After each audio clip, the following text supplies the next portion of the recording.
Hello and welcome to Good People, Good Things, a podcast all about putting the spotlight on the special people who do good, fun and creative things with a desire to make a positive impact on the well-being of individuals and communities at large. This series is brought to you with a mixture of French and, I'm told, South African accent. I am Flo, your host and a yoga teacher by trade. Let me introduce you to Eve Linieres. The eldest of three girls, Eve was born and raised in a tiny village in Surrey. After her A-level from 1984 to 1988, Eve studied Computational Linguistics and Modern Languages, machine translation with French and German as languages, at the Institute of Science and Technology in Manchester. She says that she didn't understand a word, but she had a good time living with the third, which didn't stop her from being very successful. Moral of the story, marks aren't everything. Her first job was as a trainee salesperson selling technology to banks. These were the early days of computers, and the internet was yet to be born. Within a year, Eve's sales manager took her with him to a recruitment consultancy where she learned how to headhunt, specializing in building sales force for tech companies. Eve quickly learned the ropes of the business and realized she could actually do this on her own, so she did. Her first business was Ashley Coutts, which she grew for 10 years, and then Amevco, which she co-founded with her little sister Amy. After another decade spent in the industry, Eve decided to take a much-deserved break. But not for long. It was the height of the Syrian crisis, and Eve, being Eve, she was not going to sit back and do nothing. Eve and her younger daughter decided to travel to a refugee camp in northern Greece with the charity Refugee Support Europe. She volunteered again in 2 different camps, in Greece and in Cyprus. Eve is now a trustee of Refugee Support Europe and a hypnotherapist. Eve, thank you for being my guest on Good People, Good Things today. My utter pleasure, darling. So, Eve, you're obviously a people's person, and I want to use the word humanist. Prior to speaking about your experiences in camps in Greece with Refugee Support Europe, could you tell us first about your experience in Calais when you volunteered in whatever year that was? Yeah, sure. Well, having started to volunteer in camps in Greece about 5 years ago, Calais was on my doorstep, so it was very easy to go and work for a great company, actually, a charity called Refugee Community Kitchen, they run a huge warehouse in Calais, and they serve the refugee community with hot lunches and dinners every day, come rain or shine. And it was just an easy way to go and contribute to their cause, which is providing aid with some dignity to people who are literally living in terrible freezing conditions in the woods in Calais, women and children and men who were sort of forgotten by society. So went to work for this amazing company, and I think everybody would be able to could do that, because you can even go and volunteer for a day or two, and it's working in a kitchen where the music is pumping and the team is chopping, and going out and providing hot meals for refugees living in woodlands in mid-November. That's what I did a couple of times. Luckily, I was with a team of great people. In fact, in Refugee Community Kitchen, all the volunteers are great people, in my experience. But it's an easy way to show people who are living in those conditions that somebody cares. So, that's what I did. I went back a couple of times, actually.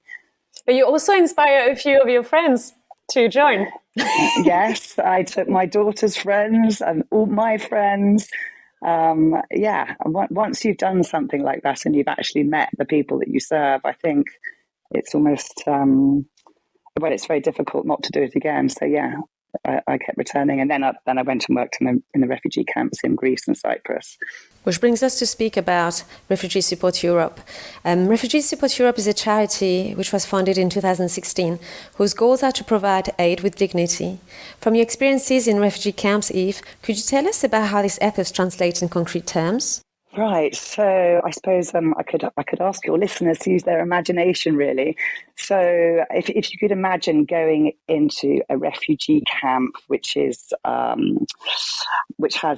perhaps, I don't know, about 1,000 inhabitants, all living in metal containers in the middle of utterly nowhere, guarded by soldiers and security guards, and families living in cold metal containers provided with pretty much nothing. Refugee Support Europe, what we did is we opened free pop-up shops, so enabling the residents of the refugee camps to come and have a free weekly shop up where they could actually choose their tomatoes, squeeze their lemons.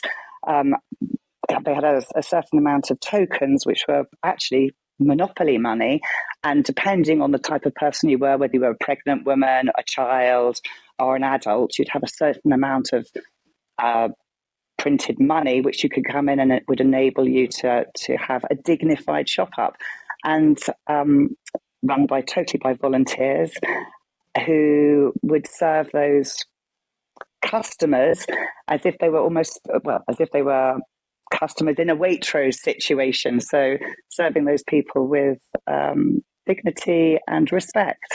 Yeah, this is such an amazing thing to do, because it's a way of empowering, and it's so important for women who, especially, I mean, men, of course, but like to be able to feel they're providing still. It's such a brilliant idea.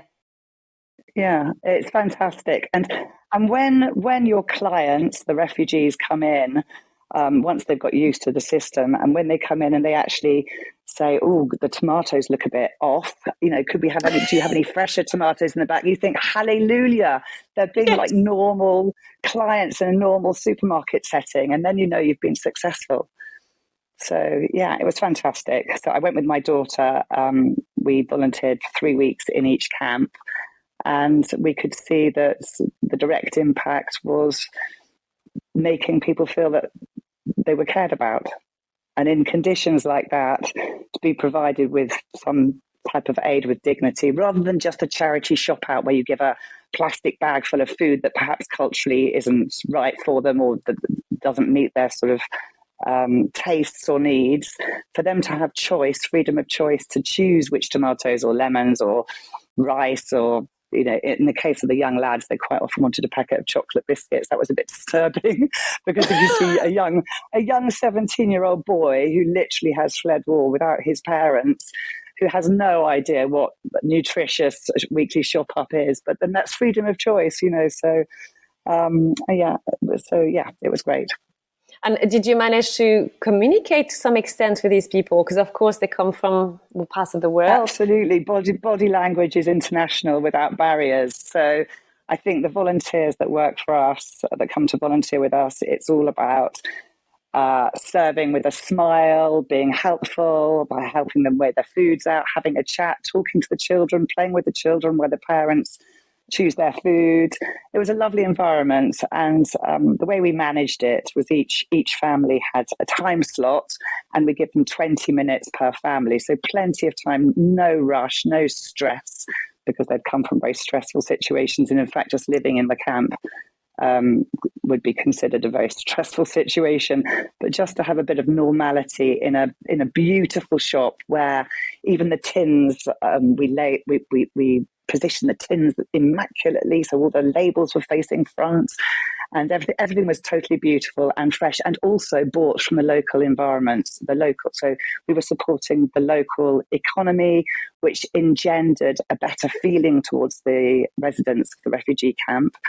So it worked both ways, really. We helped the local economy as well as the residents in the camp.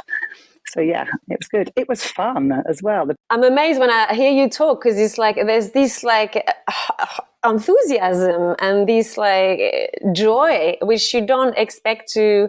You expect to hear about a really quite traumatic experience, but what strikes me with you is always the positive that comes up, that you had a really fantastic experience, and that's why you went back. And don't get me wrong, those people are traumatized. They have come from a traumatic situation. They didn't choose to leave their homes to go and live in the freezing cold metal box in the middle of nowhere in northern Greece or Cyprus or wherever we happen to be working. So, but it's humanity, and humans have hope is the driving force behind these people. And when they enter our shop and see smiling faces and can have some an experience given to them by respectful volunteers, it makes you feel very, very good. It's selfish altruism, I would call it, because you get something back. You're doing good, but it actually gives you a lot back You feel personally. good, So, which is absolutely. fine. That's allowed. Everyone can do it. Yeah. From your own experience, so you mentioned a few people that you recruited to join you to volunteer, but who are these incredible people who decide to volunteer? Like age group, background? Who are they? They're a whole mixture. We really do look for volunteers aged 18 and over, because obviously it can be stressful working in that environment with people who have been traumatized, as I just said. But students from all over the world, students up to people who are in their 70s. I've made some great friends, both 18-year-old friends and 70-plus-year-old friends working in these camps, and from all different countries. So even though we're a UK-based charity and we work predominantly in Europe, although we did respond to the Bangladesh crisis and the Tijuana crisis, we go wherever the need is most desperate. So obviously at the moment operating in Moldova with the Ukrainians, but we see ourselves as a sort of slick UNHCR that go to the zones where people are most desperate. So we provide immediate help for those most desperately in need, but not so that they become reliant on us for long term. It's at the early stages of their refugee journey. So yes, sorry, going back, so I went off on a tangent there. No, it's brilliant. The type of people, they're just people who are keen to work hard, who will roll up their sleeves, do whatever is necessary, whether that be cleaning, serving people, smiling, taking names, visiting the refugees in their living conditions and giving out tokens for the free food shop up. We look for people who are just willing to do anything to help.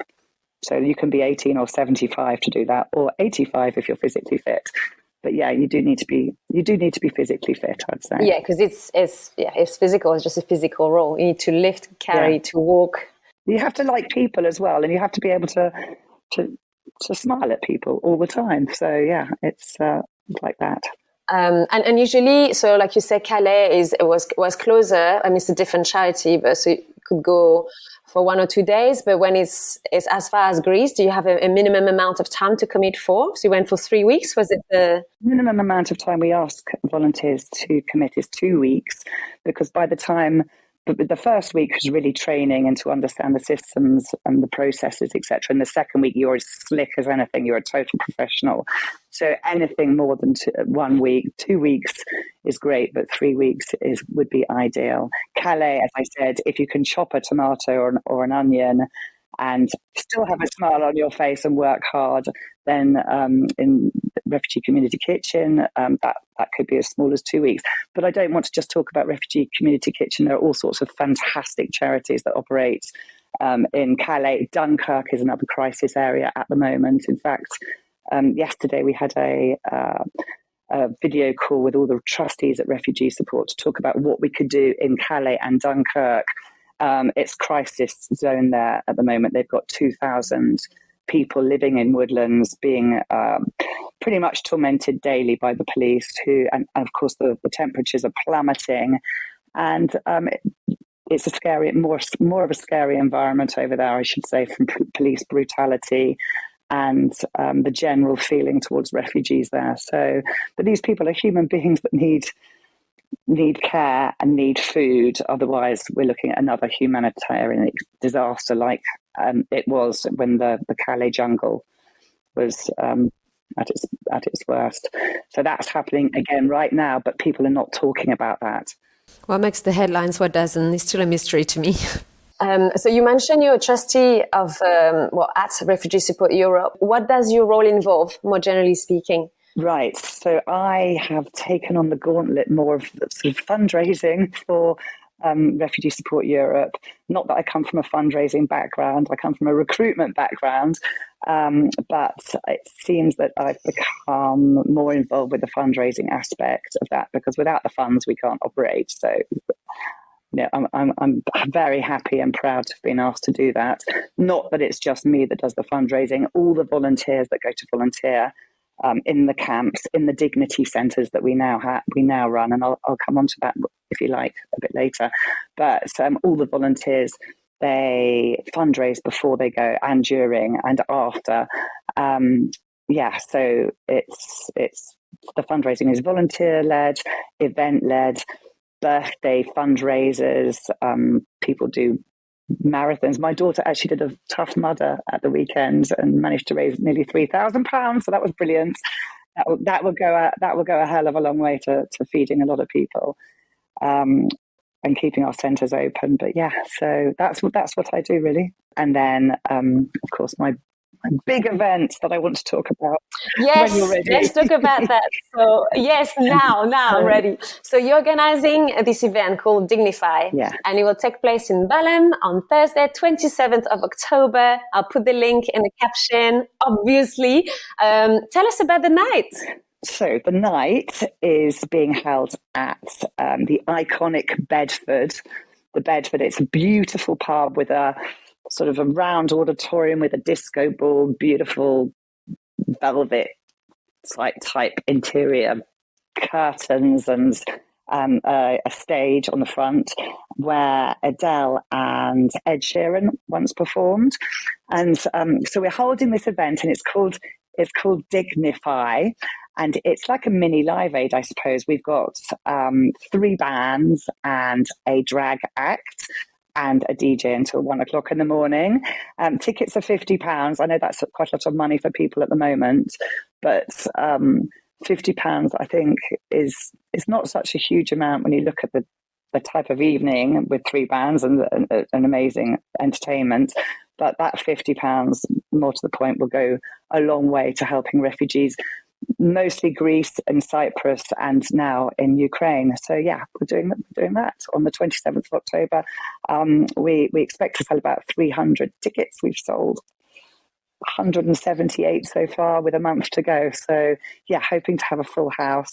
And at that event, we'll have auctions and raffles, and it's a great, fun, non-formal evening where we hope to raise a lot of money to help us continue with our work. You have a great night out, and this money goes toward a wonderful cause. So why not, people? Please have a look. There's some lovely bands there, quite eclectic actually. I was listening because I didn't know any of them, so I listened to them on Spotify. Yeah, it's very a folklore and stuff. It's really cool. It's really nice. I can't wait to see the drag act too. Yeah, it will be. They are fun. But as you said, quite rightly, not everybody can volunteer. Not everybody can take time off work and go and volunteer.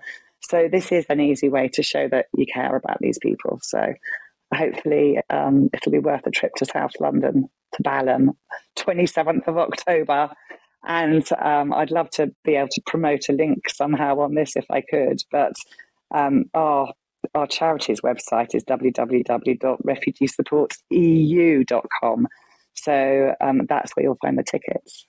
I'll put it in the caption. You'll find everything in the caption. You organized a Dignify event before. Was it pre-pandemic? Twice before. Twice before. Okay. Twice before. Once pre-pandemic, and then I think the second time we got very lucky because it was 2 weeks before lockdown. So it started as a sort of a mini idea, and it's ballooned, and now it's almost become like it's not almost, it's a great, fun, well-known evening of music and entertainment. And it was, obviously, you're reconducting the event, so it was very successful the first couple of times, wasn't it? Very successful, and people are coming back for their third time. So yeah, it's great. I'm looking forward to it. Yeah, it's really cool. I'm jumping to another aspect of your life, which is hypnotherapy.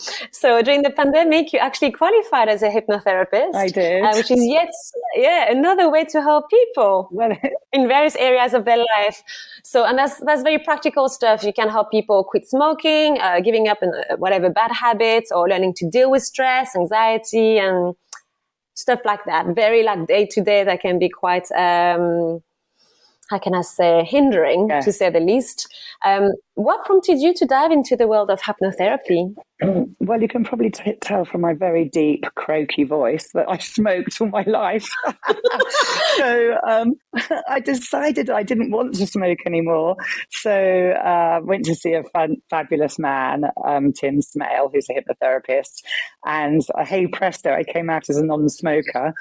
And then during lockdown, had time on my hands, and I became more and more fascinated about the process of me giving up smoking and how the hypnotherapy made it so easy.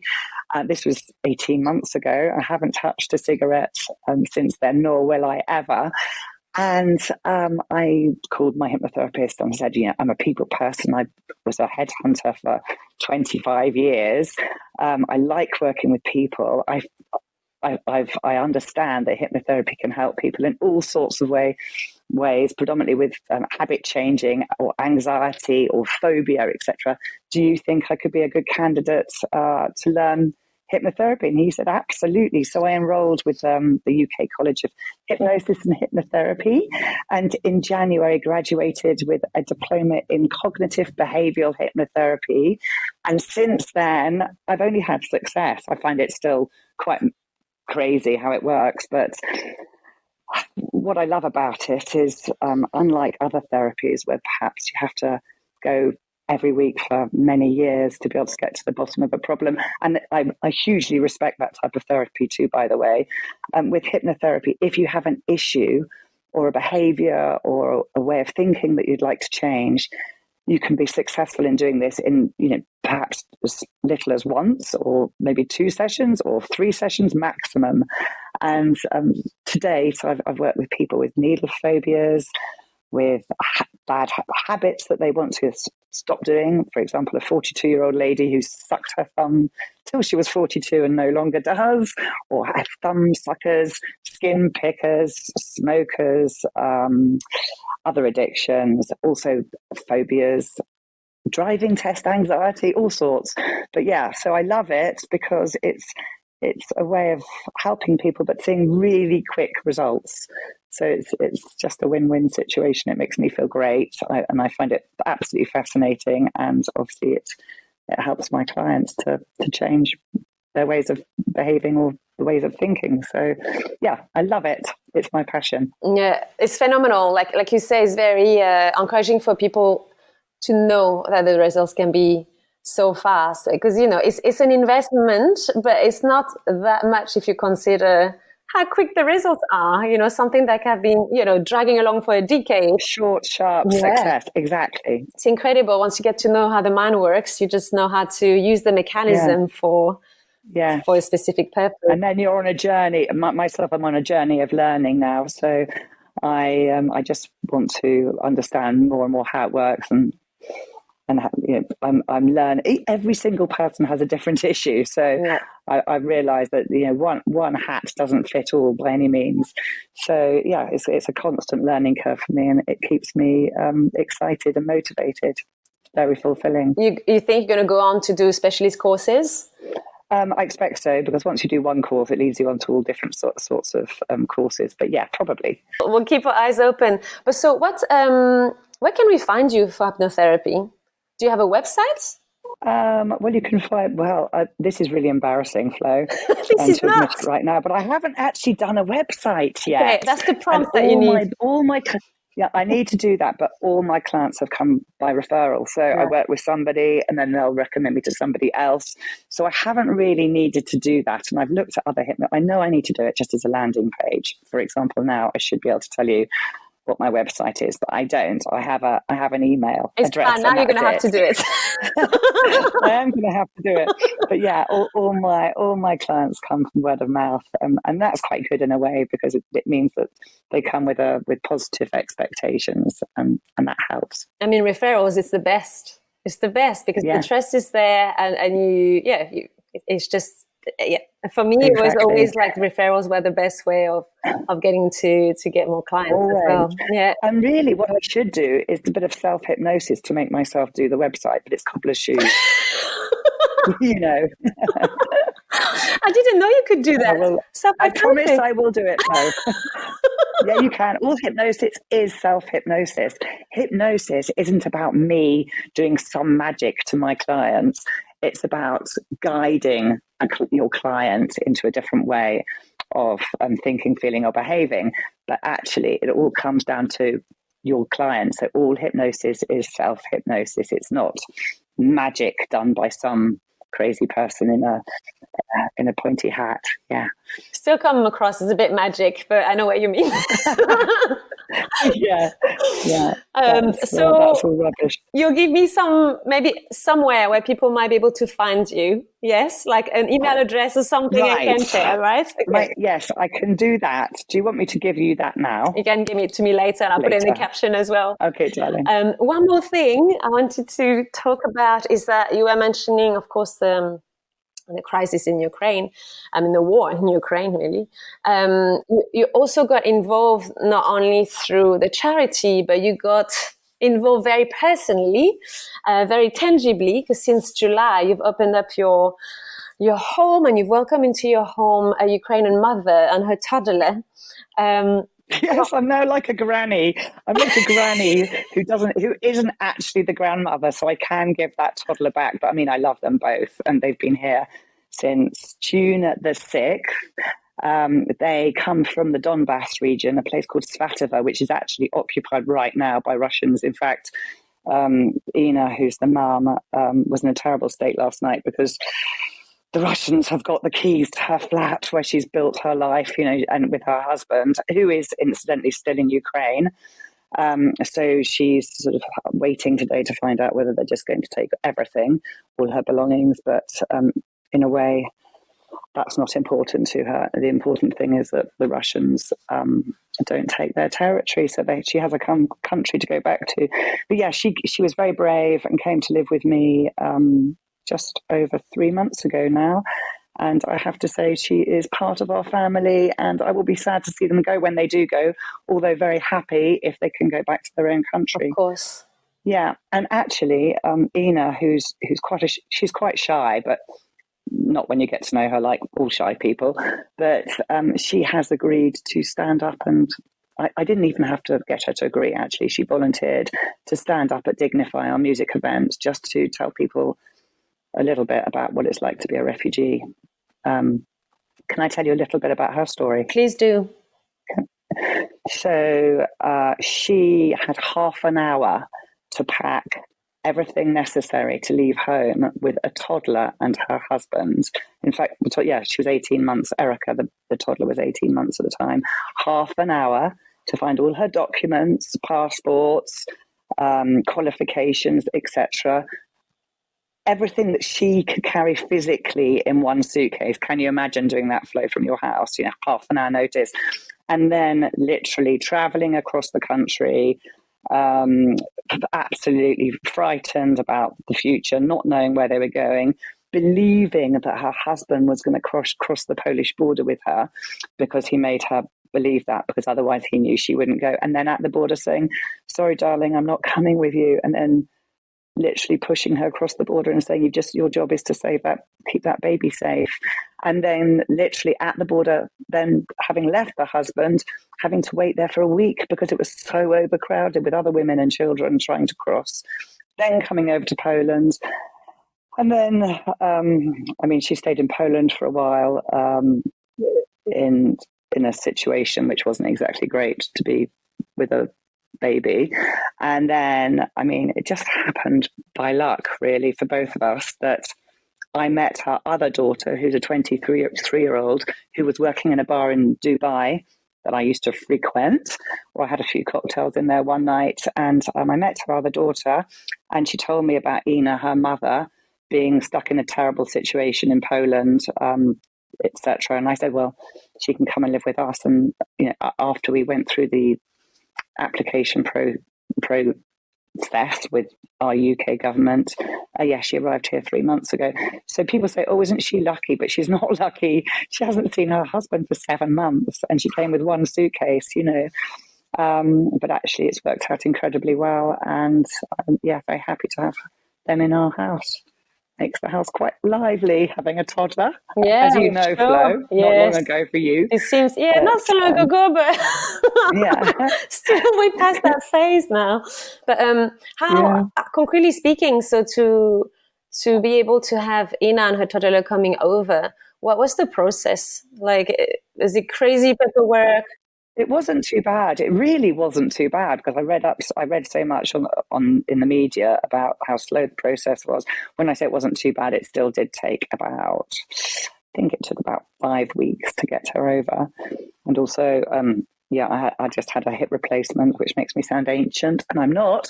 But yes, we had to wait for me to mend from that. But she's here for the foreseeable future. Sadly for her, because and there's absolutely zero way that she can go back home yet. And in fact, Svatova, which is where she comes from in the Donbass, as I said, was occupied and is being targeted by the Ukrainian forces, who are shelling her town, not city. It's just a small town in a valley. So the Ukrainian mission is to retake Svatova, because it's an ammunition depot at the moment. So, I mean, she's half expecting it to be blown to smithereens. So God knows when she'll go back or what she'll go back to. But ideally, she wants to go back to her country, and she wants to be with her husband. And she doesn't want to go back while it's unsafe for a 2-year-old, which I can totally understand. It's hard. It's really not knowing, of course, when this is going to end. There's no end in sight. So I'm expecting to eat a little bit of borscht before she goes, because I haven't had that yet because it's been too warm. But now the winter months are coming in, I want to have the traditional borscht. You know, the food that they have with the beetroot, because I love beetroot. Yes, so she's promised to cook that for me. Yes, enjoy. That's a very good dish. So there we go. So if people come to my Dignify event, they will meet Ina. Yes, and it's so brave of her too. And she's inspirational. Yeah, and very brave to stand on stage. It's not an easy thing to do, but I guess that's one very practical way, through stories, personal stories, to make people understand more, because otherwise it's very, of course, this embodied is very abstract. So we need to hear those stories, and when they're told by the person who lived them, especially, then that's even more potent. Oh, thanks, darling. She said she wanted to do it for her country, even though she's shy. So a massive respect to her for that. Yeah, that's bigger than shyness, isn't it? You just do it. I do think the war's been going on now for quite some time, and we continue living our nice lives here. I know it's getting tougher for people from a financial point of view in this country, but it's quite good to be reminded why this is happening by people who are actually experiencing it. So, and it's also, Eve, I think, yes, things are getting, for some people, it's really quite dramatic here, but for some people, they still allocate a budget to go to the pub, have a few drinks, etc. And I think if it's just for 1 month, if you have to compromise, maybe you go to the pub a couple of times less and you just get that ticket, So it's also... Oh, thanks, Flo. I might be tough, but it's also resetting priority. Even if it's just for 1 month, you do it, So, and like I say, it's an easy way. And it's an easy way to, to attend a really fun evening, meeting lovely people and hear those incredible stories and contribute, in small ways, but it all adds up. Thanks, Flo. That's exactly it. Thank you. So what's next, really, for you now? What do you have your eyes on?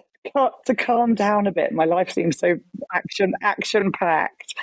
Oh, I don't know what's next. I mean, I'm constantly working with my clients, so I guess that's next. I've got a toddler living with me, so that's happening currently. I'm working on the event. And then what's next? I don't know. I'm going to, try to...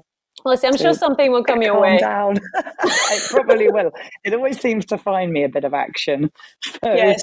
And maybe a bit of yoga. That would be good for me. Here and there. But it's, just because you mentioned your hip operation earlier. Eve has made an amazing recovery, by the way, if you were wondering. I can nearly do cartwheels again. My cartwheel days are not over. This is another type of classes, everyone. Yeah, exactly. I mean, maybe what I'll do is I'll start a podcast and maybe I'll interview you, Flo. Actually, Why that would not? be a really good people, good things. I think anyone who you've interviewed so far would probably agree that we should be interviewing you.